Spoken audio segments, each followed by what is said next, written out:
But I mastered their styles like the 5 deadly venom. So all he had to do was get next to a nigga like that, and he could destroy it. Believe in that, real. We plan to take the same strategy we use with Death Row West, mind over matter, taking all our weaknesses and making it into our strength. That all these people talk about an East Coast, West Coast war, they like the Judas was to Jesus. They only here to cause confusion. We here to bring money and to bring change. They here to cause confusion. All these weak rappers, Nas, all these suckers, they battling off of East and West like this is a game. This ain't no game. If this was chess, we'd be yelling checkmate 3 years ago, because we've been beat these. It's not a game. What up, Fight World? It's your boy Ego, and I'm back with some more boxing. Egoveli returns, and I gotta do this video.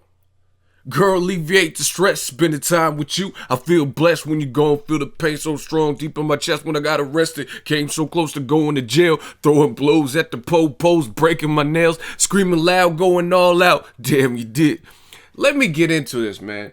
And this boxing game is so crazy, but I told y'all, Egoveli, the future of boxing. I am here to stay. The resurrection. There's a new sheriff in town. Now, one of the problems in boxing is a lot of you guys are used to hearing the media propel the similar one type of message. So when you got guys like me and other people like Dante who are open and able to speak their mind, people get mad. Like, no, because what you're used to is hearing one side and people aren't going to tell you the facts. Now, again, the difference between me and the difference between them, and I'm talking about other people in the media, other writers, other channels, whatever, is I speak my mind, you know what I mean, right or wrong, I tell you how I feel, and that's not going to change, you know what I'm saying? And the other thing is, a lot of other people, just listen to what people say. I always say check for consistency.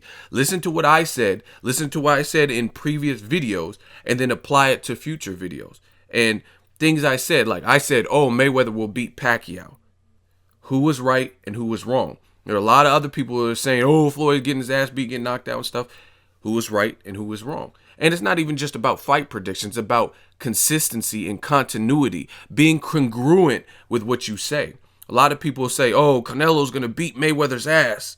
And then when he gets schooled and looks like a schoolboy, oh, it's because the weight. Oh, Canelo wasn't ready. He was too young. No, he wasn't ready. Like, you know what I'm saying? All these excuses. I never did that. You know what I mean? When it came time to see Mayweather versus Pacquiao, point out, I'll give $50 PayPal right now to anybody, $50 in your PayPal email, who can provide a link to a video I created where I said I did not want to see Mayweather versus Pacquiao fight. You never heard me say that because I always wanted to see the fight. Meanwhile, you got some diehard Pacquiao fans who were like, basically when the fight was in negotiations, they're like, oh, it'll never happen. Floyd's scared. He's running. Like, they're in negotiations. You see a picture of them in a hotel together. And you're so anti and like, oh, no, it's too late now. He waited too long. You know what I'm saying? Like, you didn't want the fight. Now, for this video, Floyd Mayweather did an interview with FightHype. Shout out to FightHype. And he said some things. And the funny thing is the media is full, and a lot of commenters too. They're full of spin doctors. What I mean by that is they'll take something and they'll just spin it to fit their agenda. And they struggle with comprehension. They take something, and they do it to me too. You know what I mean? You'll take things I never even said and try to use it against me as this is your rebuttal. Like, oh, yeah, da-da. And I'm like, wait a minute. I never even said that. You know what I mean? That's what a spin doctor does. They're going to say whatever they want to cater. But let's get back to boxing. Let's get back to facts. Now, in this FightHype interview, Floyd Mayweather, he had some statements, and I see where he's coming from. You know what I mean? People are going to, again, let's get back to boxing. Look at the comments. People are going, oh, Ego, you love Floyd Mayweather. You're dick riding. All this gay, homophobic, racial slurs and stuff.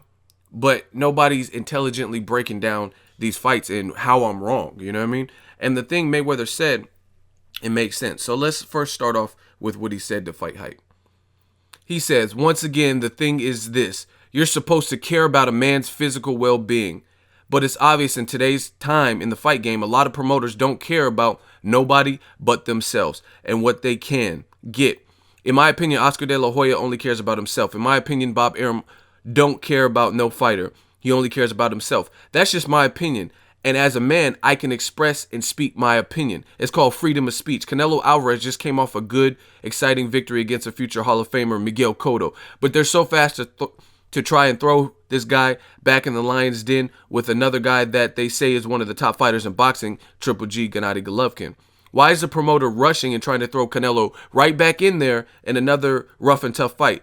If they really care about your health and your well-being, if they really care about you and your family, which they don't, because I know I've been in the sport forever, so I don't see how it works. But if they really care, me as a promoter, I let the fight build. Badou Jack was in 2 tough fights. Do he need 1 or 2 solid bouts just to stay active before he go out and get another big name? Absolutely, because I care about his well-being. It's not about working harder, it's about working smarter. We have to care about these fighters' well-being. Now, again, whether you agree with that statement or not in the particular fight in question, Canelo versus Triple G, there is a bit of validity. Now, of course, the boxing fan in me, I just want to see Canelo Triple G, and I understand that Canelo's the lineal middleweight champion, so fuck it, make the fight. So you can say I disagree with Mayweather in that. But what he's saying in general, the whole overall tone and message of what he's saying, I agree with, right? And the reason is, this is not here to bash Oscar De La Hoya or Bob Arum particularly, but where he's talking about promoters in general not caring about the fighter, I believe there's some validity to that. You know what I'm saying? Al Heyman, and this is so funny, you can ask Dante. I talked to him on the phone a long time ago, and I just never got around to it. I was making a video about Al Heyman and what he's doing to really set the record straight, and I'll probably do a part 2 to this video and really speak my mind with what I had to say. But the thing is, Mayweather is being very candid. This is his opinion, but what he's saying makes a lot of sense. Like, first of all, for example, people this is the thing. Back to the spin doctors. People say, "Oh, Mayweather, he's promoting cherry picking. He's encouraging fighters duck and leaving these like headlines and stuff just to get some clicks and get views and stuff." That sounds ridiculous. It had nothing to do with cherry picking. But the fact of the matter is, if you watch boxing and you watched it like a lifetime, like someone like me and other diehard boxing fans, you'll know that no fighter has had a tough schedule of nothing but killers. Look at Julio Cesar Chavez Sr., a legend. His first 89 fights, name those guys. A lot of those guys had double-digit losses and stuff like that. He wasn't fighting non-stop killer after killer. Now, eventually in his career, he got to the point where he started fighting the Sweet Pea Pernell Whitakers, guys like that in their prime, even though I thought that was a robbery, but whatever. He still started fighting the upper echelon of fighters, Oscar De La Hoyas and different people like that, Frankie Randall's. So you got to give him credit for stepping up. He's still a legend. But there's no fighter in the history of the sport that fought nothing but nonstop. Look at Sugar Ray Leonard. You know what I'm saying? Look at anybody you want. And there's nobody who consistently fought killer after killer after killer after killer. That's a fantasy thing. That's some Chutes and Ladders Candyland bullshit that boxing fans try to create. You know what I mean?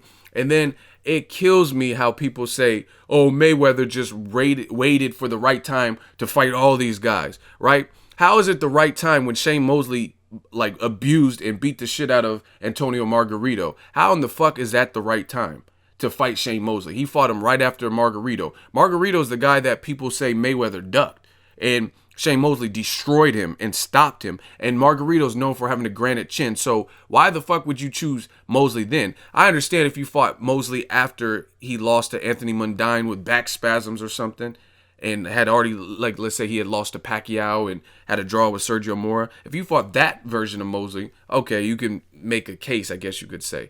But how is it the right time? How does he know? How would Floyd know that, hey, this is a great time to fight Mosley after he just destroyed a guy with a granite chin in Margarito? Again, check for consistency. Do you see how dumb that sounds? You know what I mean? You look at guys like Cotto. Cotto has a black cloud because he feels Margarito cheated in their first fight, and he avenged that loss. He was on like a 3 or 4 fight streak. I think he had like 3 or 4 TKOs or whatever leading up to the Mayweather fight. So he had, since the Margarito first loss and Pacquiao loss, he had been on a comeback streak. Plus he avenged his first ever loss to Antonio Margarito. Then he fought Floyd. Canelo was undefeated, coming off of one of his biggest in prime wins, beating a guy like an undefeated slick southpaw in Austin Trout, who people thought would embarrass Canelo. Things like that. So, I mean, how is this the right time? So people say all this cherry picking. Oh, he waited. He just waited. Another boxing, if you're a lifetime boxing fan, how do you know when the right time is? Because there's been upsets. Broner was favored to beat Maidana, and he got thrashed by Broner, or by Maidana.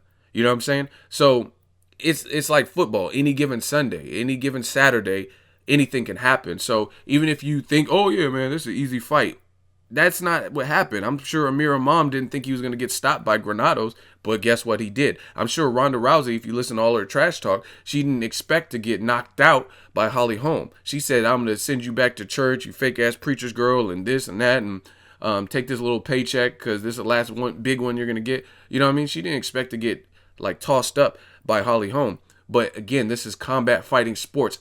Like, anything can happen. So a lot of you guys sound retarded by saying, oh, yeah, Floyd cherry-picked his whole way.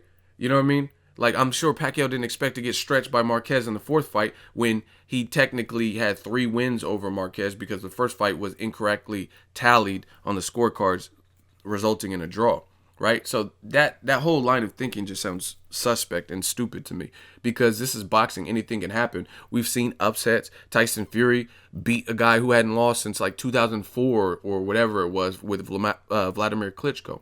So that whole cherry picking thing sounds retarded. But back to what Floyd was saying to FightHype, it's just I agree with him. I agree with him in the sense of, like I said, I do want to see Canelo Triple G. That's the boxing fan in me. I think it's good for boxing. But what he's saying in general about these fighters being thrown in, look at it. And this is what I'll expand more in my Al Heyman video. Oscar De La Hoya, he put David Lemieux, his fighter, in there with the guy who was perceived at the top of the middleweight division. That's Gennady Golovkin, right? Now, David Lemieux went in confident, but now where's his confidence? Because he lost every single round. And what Mayweather is saying, and again, this will all expanding in the Al Heyman video, is David Lemieux was never built up. Like he never even had a title defense to show the world that he can even hang on to a title from a guy outside of defending against Golovkin. Golovkin's already perceived as the best. Like, okay, that's great. That's fine and dandy. You showed a lot of cojones. Oh, I'll fight Gennady Golovkin. Again, the selfish boxing fan in me, if it's a big fight, whatever, I'm going to watch it. But now look at David Lemieux. He has to start from scratch. He has 3 losses on his record, 2 by stoppage. 1 was a back-to-back loss after his first stoppage to Marco Antonio Rubio. Now Oscar De La Hoya, with a very limited stable, has David Lemieux, and we don't even know where his confidence is. He was a power puncher who went in there, got his ears jabbed off, and then he got knocked down, then he got stopped. Now he has to climb back up the mountain, where what Mayweather's saying is, I put my fighter, Badou Jack, in 2 tough fights where he was probably expected to lose against Anthony Durrell and George Groves. Now we're going to put him in like a moderate level, you know what I'm saying, fight.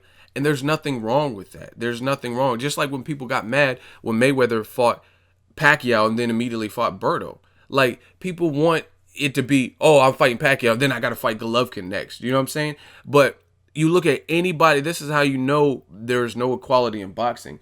Golovkin's schedule's not like that. Golovkin didn't fight killer after killer. You know what I mean?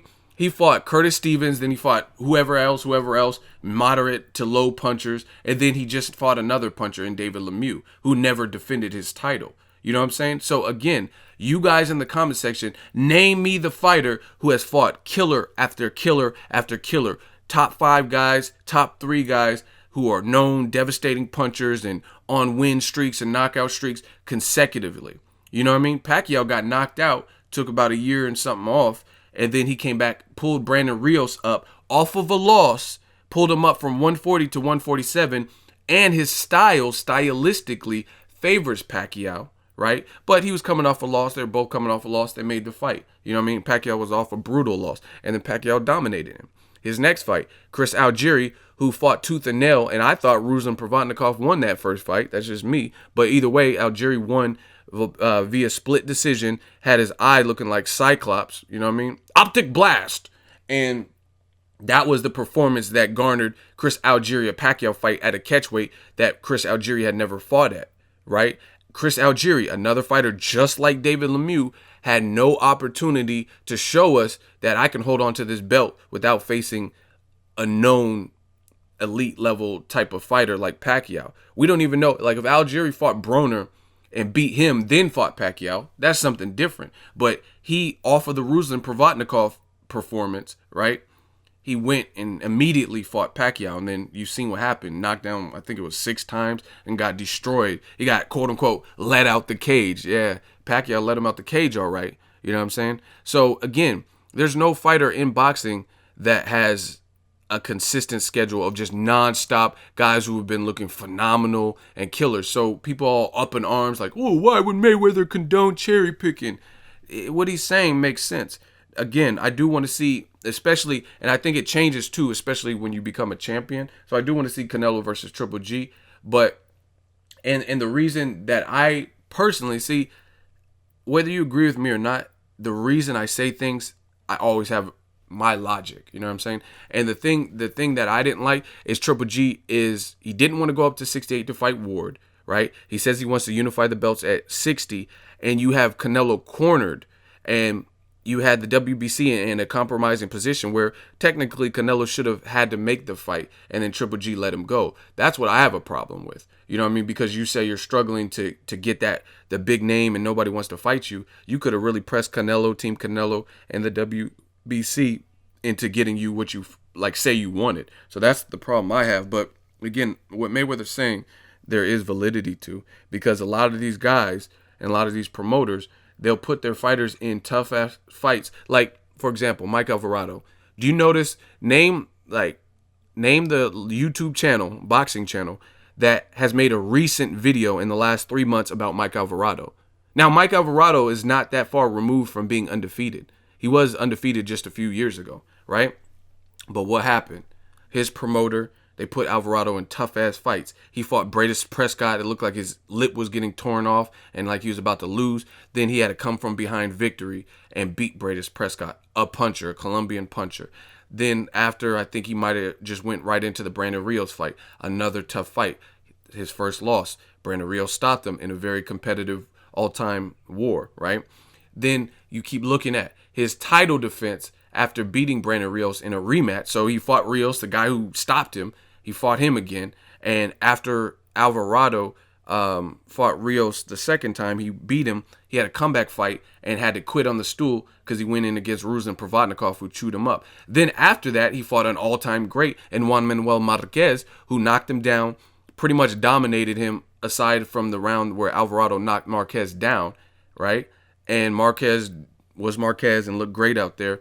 And then he came back to his hometown, and I was at that fight, and fought Rios a third time, a guy who was giving him tough fights. Rios wouldn't take no for an answer, was chewing him with uppercuts, and then he's disappeared ever since. And we haven't really heard anything from Mike Alvarado. So again, you can give Alvarado credit for, oh yeah, he's machismo, he's tough. He's had a tough schedule and a nonstop schedule, but he also looked terrible in some of those fights, and nobody's talking about him. So when Mayweather's saying you have to care about the well-being of the fighter, at some point, why wouldn't the promoter say, damn, you just had a loss to Ruslan Provodnikov, your first title defense, you lose to Ruslan Provodnikov, a dangerous, deadly puncher, right? And you get scraped and have to quit on the stool in front of your hometown crowd.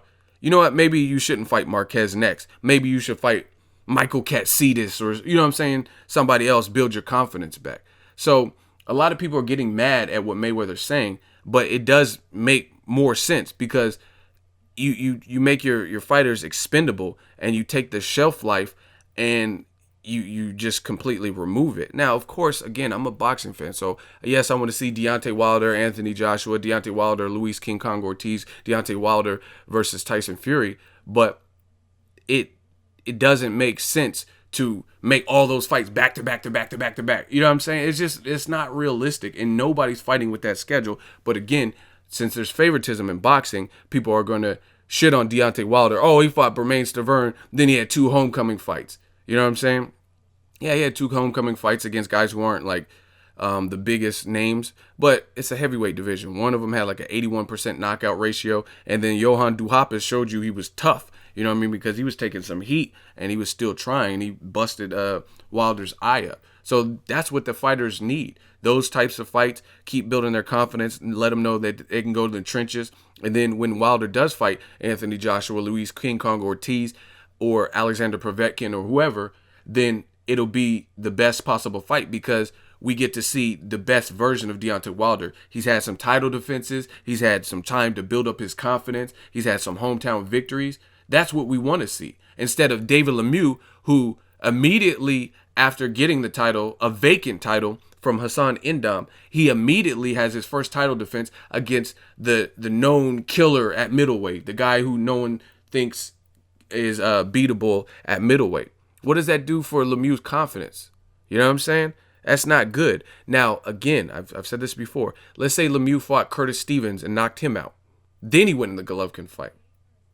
That would be cool. You know what I mean? Or if he fought Curtis Stevens and then he fought, I don't know who else is at middleweight, Danny Jacobs or something. Then he fought Golovkin. Then that'll be like the prime, the best Lemieux, you know what I mean? Oh, I beat Gabe Rosado, stopped him. I beat Hassan Indam, knocked him down 4 times. And hypothetically, I beat Curtis Stevens. And then I beat Danny Jacobs, you know what I mean? And get a belt from him. And then I fight Golovkin. Yeah, it makes a lot more sense because you have a fighter with superior confidence. He knows what he can do at that point. You know what I mean? So there is a business model behind it. And again, you guys can disagree, but I'm going to keep using examples like Mike Alvarado. You disagree and look at him. You know what I'm saying? Or look at Algieri. Yeah, he's been in tough fights. Ruslan Provodnikov, which I thought he lost. Then he fought Pacquiao. He clearly lost that fight. Then they put him in with Amir Khan. You know what I'm saying? And now he's solid, but he also has a bunch of losses when he was just undefeated a while ago, when he could have fought a couple people in between, like after the Pacquiao loss. You know what I'm saying? Like instead of immediately fighting an Amir Khan, you know what I mean? Maybe have like 2 tune-up fights in New York, get your confidence back, then fight Amir Khan. He might have been able to beat Khan because he definitely held his own. You know what I mean? Like test out the waters with John David Jackson, get your little formula down. But again, what Mayweather's saying about these promoters, I agree with. I agree with it just from the sense of they're quick to rush and it's hurting them. Like, you know what I'm saying? You could disagree with this video, you could disagree with me, but you'll see it. Because look at Al Heyman fighters. You know what I mean? Danny Garcia, he hasn't had an easy schedule. The Rod Salka was some bullshit, but he's still undefeated. Deontay Wilder's undefeated. And it's not just about being undefeated. It's about growing and maturing as a champion, working the kinks out, seeing what you're vulnerable. Like Danny Garcia, at this point, he should be able to tell what he needs to work on in camp. Because he's been in the fights like Herrera. He's been in the fights with like Lamont Peterson, where his vulnerabilities were kind of exposed. So now he knows what he needs to work on. So if they want to make, like, let's say 2016, they make Keith Thurman versus Danny Garcia. If he gets past Guerrero, then that's going to be an interesting fight, or a Khan rematch, because we've seen Guerrero in there with different styles, different levels of competition, etc. So again, you guys can say whatever. Some people are going to get mad, but like I said, look at guys like David Lemieux. Where does he go from here? You know what I'm saying? You got embarrassed and lost every round. You know what I mean? And that's what the problem is with guys. Like, first of all, David Lemieux got a vacant title, which it happens. Timothy Bradley just got one versus Jesse Vargas. But the difference is Bradley's been a champion with or without the vacant belt. You know what I mean? He's been a natural champion where he beat the guy who had the belt. You know what I'm saying? Chris Algieri and guys like, or not Chris Algieri, David Lemieux, he fought for a vacant title. So he never got champion by beating the champion. He fought for a belt that was just up for grabs. That's a difference. And again, when you rush your fighter and don't let them, you know what I'm saying, let them improve their skill set and build their confidence, then this is what happens. You lose the belt real quick, you know what I'm saying? And it's just, it is what it is. And you got to pick up your career. So you guys can think what you want. Let me know what you guys think of my video. Make sure you like my video. As always, hate, comment, and subscribe. Till next video is Ego signing off. So if you enjoyed this video and want more content like this on the channel, you can show your appreciation by going to the PayPal donate button or the YouTube support button, and you can donate any amount that you feel is equivalent to the value of this video. Much more to come. Thank you guys for your support. Boxing Ego, the future of boxing.